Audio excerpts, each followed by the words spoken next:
Ouais les gars, c'est toujours Africa Vérité Plus, une nouvelle journée, un nouveau dossier, surtout en vérité, il n'y a pas d'oeil.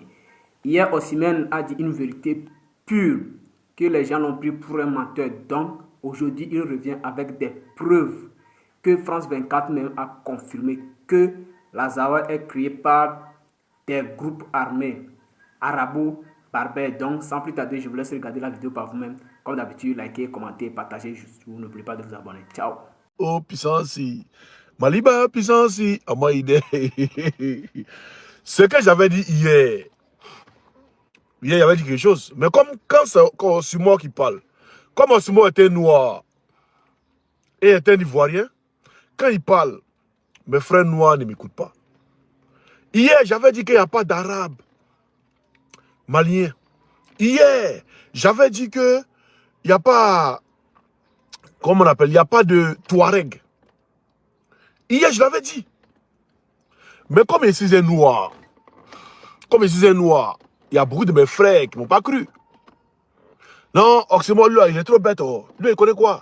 Il n'est pas loin à l'école. Oh. Lui, il connaît quoi? Osimhen, il est comme ça. Oh. Il connaît quoi? Mais c'est quoi Osimhen a dit hier là? On m'a rapporté une vidéo où, sur France 24, il y a un blanc qui a dit pareil. Ce que moi j'ai dit hier, sur le Mali, où j'ai dit qu'il n'y a pas d'Arabes maliens, il n'y a pas de Touareg, il n'y a pas de... Les seuls peuls maliens sont des peuls noirs. Il n'y a pas de peuls clairs maliens. C'est des descendants d'Arabes. Quand j'ai dit ça, hier, il faut voir dans mes commentaires, non, Osimhen laisse ça. Regarde, les Touaregs là, ils sont un peu comme les Arabes, mais ils ne sont pas Arabes. Comme c'est moi qui ai parlé, je suis noir, non? Il y a même une vidéo d'un blanc ici, vous allez écouter. C'est sur France 24, hein? Vous allez bien écouter cette vidéo, et puis y arriver. Très important. Famille, vous mettez des cœurs, n'oubliez pas. Vous mettez les j'aime aussi. On va bien écouter cette vidéo-là. Très important. Au nord du pays, revendiqué par les rebelles du FLA, qui habite vraiment l'Azawad et d'où vient au cœur de cette... Voilà, affaire d'Azawad, là, on a bien parlé. Vous allez augmenter le volume. Comme ça, tout le monde sera au même niveau d'information. Vous dites, il ne va pas trop parler. Hein. Donc, mettez des cœurs, partagez-les, s'il vous plaît. Voilà. Si vous avez le son, vous mettez en commentaire, on a le son. Voilà. Hier au Mali, l'Azawad, ce territoire au nord du pays revendiqué par les rebelles du FLA, qui habite vraiment l'Azawad et d'où vient ce nom? Pourquoi ce territoire a souvent été revendiqué par les différentes rébellions touareg dans l'histoire du Mali? Pour tenter de répondre à ces questions, André Bourgeot, bonsoir. Bonsoir. Vous êtes directeur de recherche émérite au CNRS. Merci d'avoir accepté notre invitation sur France 24. Donc, commençons par le commencement. L'Azawad, c'est quoi exactement? D'où vient ce mot? Qui l'a inventé et qu'est-ce qu'il désigne? Non, c'est pas une invention, c'est la notion de territoire qui est une invention. Bon, moi, en tant qu'anthropologue, je m'appuie sur les catégories des sociétés, comment elles classent leur environnement. Mettez un commentaire si vous avez le son. Elles s'appellent de telle manière. La première chose que je voudrais dire, c'est au niveau étymologique. Zewa, ça désigne un plat, ça désigne un récipient plat dans lequel on mange. Par extension, je dis bien par extension, ça désigne toute la plaine étendue entre Tombouctou et Araouane, sillonnée par les pasteurs nomades Brabiche et Tormoz. C'est ça. Plus à l'est, c'est une autre tribu, cette fois-ci plus spécifiquement le Touareg, à savoir les Oulimidiennes, qui eux considèrent que les Zawar, c'est l'auge dans lequel les petits ruminants viennent boire. Donc vous voyez, c'est intéressant. Hein. Donc dans un premier temps, c'est une plaine. Dans un deuxième temps, c'est toujours une plaine. Et plus à l'est, vous avez le Tamesna, qui est sillonné un peu par tout le monde. On présente souvent l'Azawad comme un territoire touareg, mais est-ce la réalité démographiquement? Non, pas par-delà le problème de la réalité, j'aborderai ça tout à l'heure. C'est une fabrication. À l'époque, c'était le porte-parole du mouvement national de libération de l'Azawad, il faisait référence à l'Azawad en disant que c'était le territoire de leurs ancêtres colonisé par le Mali. C'est intéressant. La notion de colonisation par le Mali, c'était déjà très significatif. Ils n'ont jamais parlé de la colonisation française, c'est pas par hasard, parce que justement les Canadiens n'ont jamais pris position contre la colonisation française. À partir de ce moment-là, j'ai été obligé de prendre position, non pas pour des raisons d'ordre politique, mais pour des raisons d'ordre scientifique. Il n'y a jamais eu ni chefferie, ni royaume, ni empire de l'Azawad. Je dis bien jamais, jamais. Ils viennent d'où? Comment pouvez-vous parler d'une référence de territoire? Territoire, c'est une notion politique importante. Ça veut dire que c'est un espace que vous pouvez contrôler par des forces armées, des forces militaires. Ça n'a jamais été le cas. Donc, face à ça, il y a eu un déferlement, y compris dans les médias. Pratiquement tous les médias ont donné le micro à tous ces gens-là qui sont ultra minoritaires. Je dis bien ultra minoritaires, y compris dans leur communauté culturelle. Mais quelle est la composition démographique de l'Azawad? La composition démographique, alors je ne dirais pas démographique parce que je n'ai pas de données précises sur la démographie. En revanche, j'ai des données très précises sur les communautés culturelles qui occupent cet espace dit Azawad et créé, fabriqué, je dis bien fabriqué, par les groupes armés arabo-berbères. L'ensemble, c'est intéressant parce que... Pause. Ça a été créé, l'Azawad a été créé par des groupes armés arabo-berbères. Excusez-moi, j'ai reçu un mail, il faut que je regarde vite fait.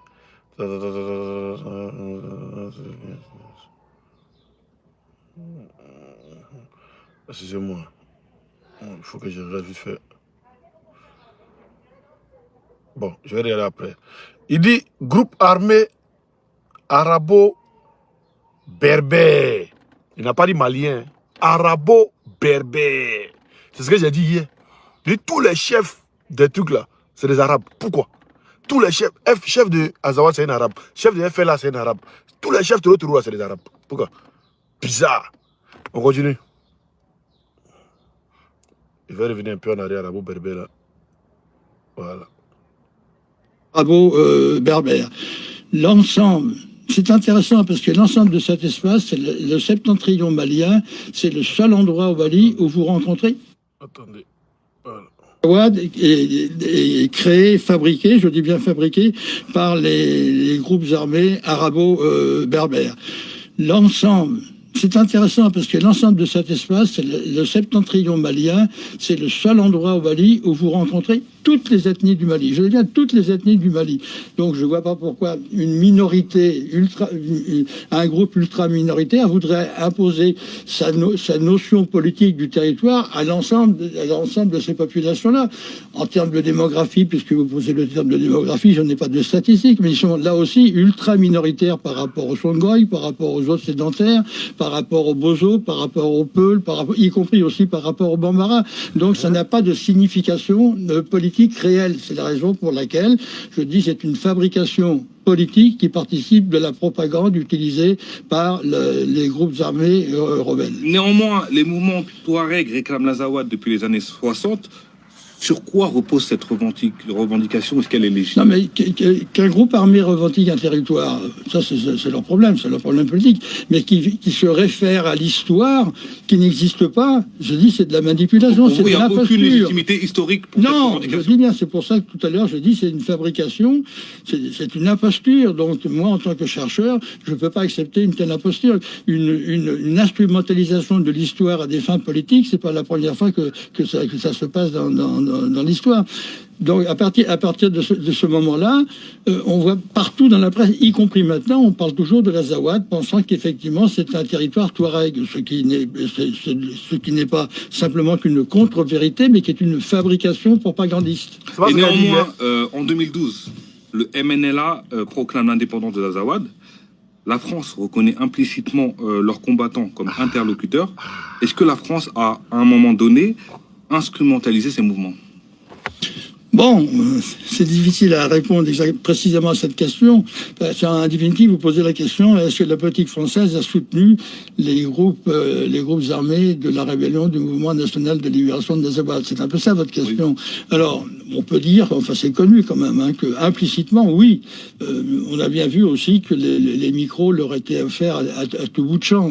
Régulièrement, ils avaient le droit à la parole, ils pouvaient...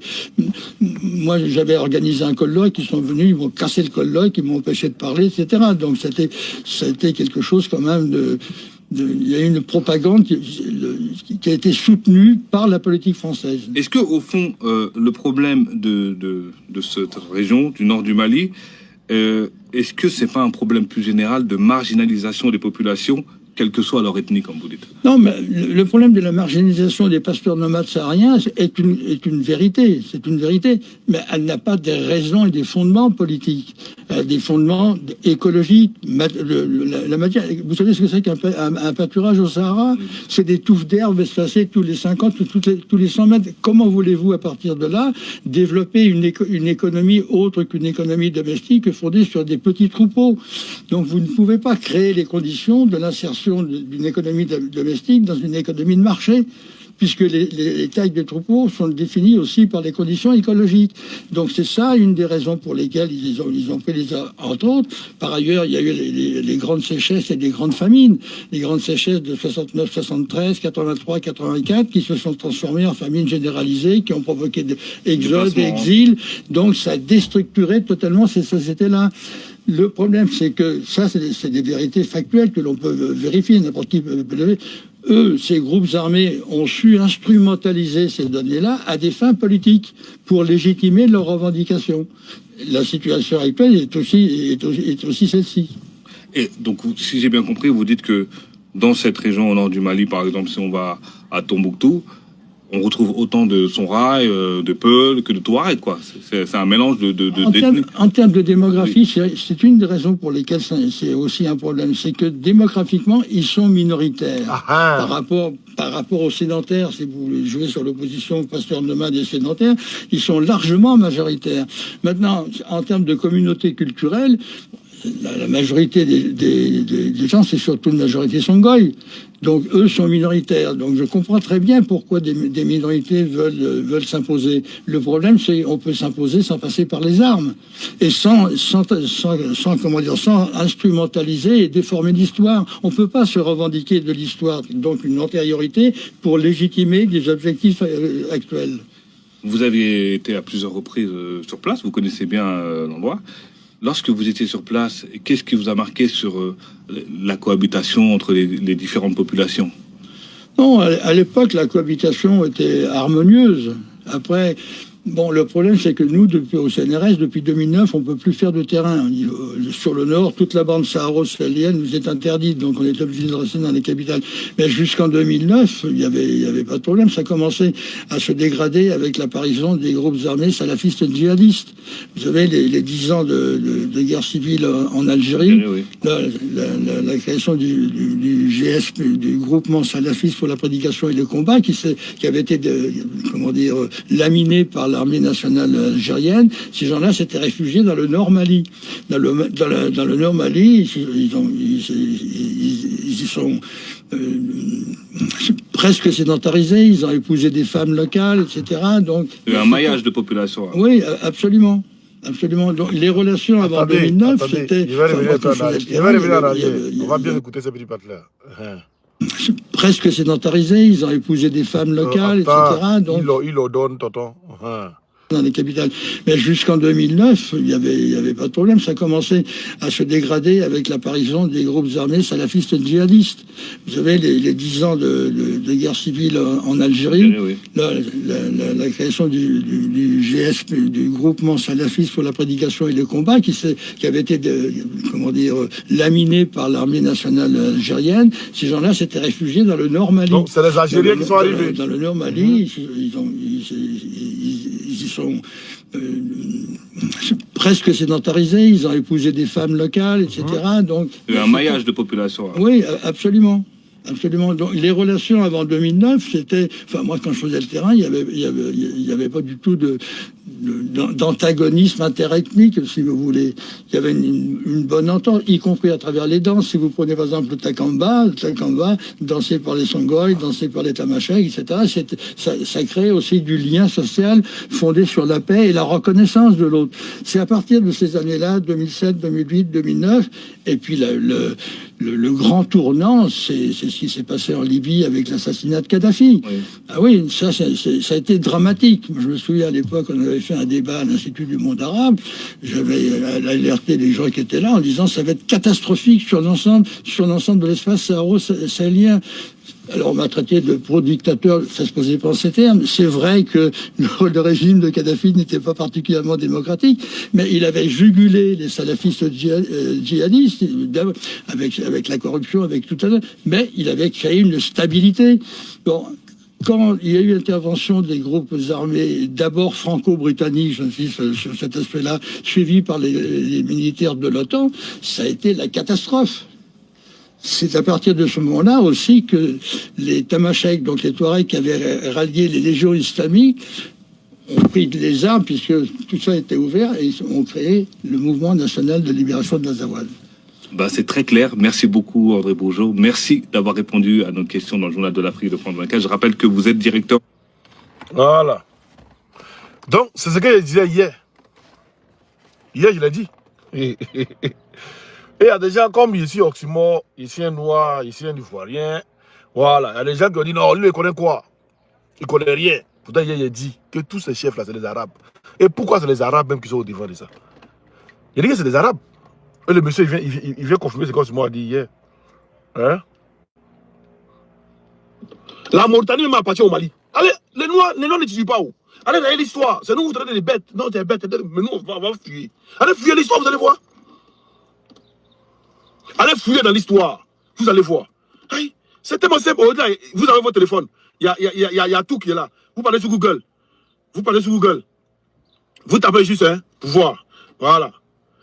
La Mauritanie. On va taper ensemble. La Mauritanie. Il n'y a pas d'arabe en Afrique. Voilà. Attends, dites les gens. Lui là, il va dire les Maliens, Koa, Zawad, Touareg. Lui, il est malien. C'est un arabe. Attends, tu sais les gens ça? La Zawad, Touareg. Il n'y a pas de Touareg en truc. Il n'y a pas de Touareg au Mali. Attends, tu sais les gens. Il faut qu'on se dise la vérité maintenant. Si on ne dit pas la vérité là, les gens vont trop subir, les gens vont trop mourir. Il faut qu'on se dise la vérité. Il n'y a pas malien arabe. Depuis qu'il y a un malien arabe. Les Peuls, les trucs. Les Peuls là, c'est les gens qui sont.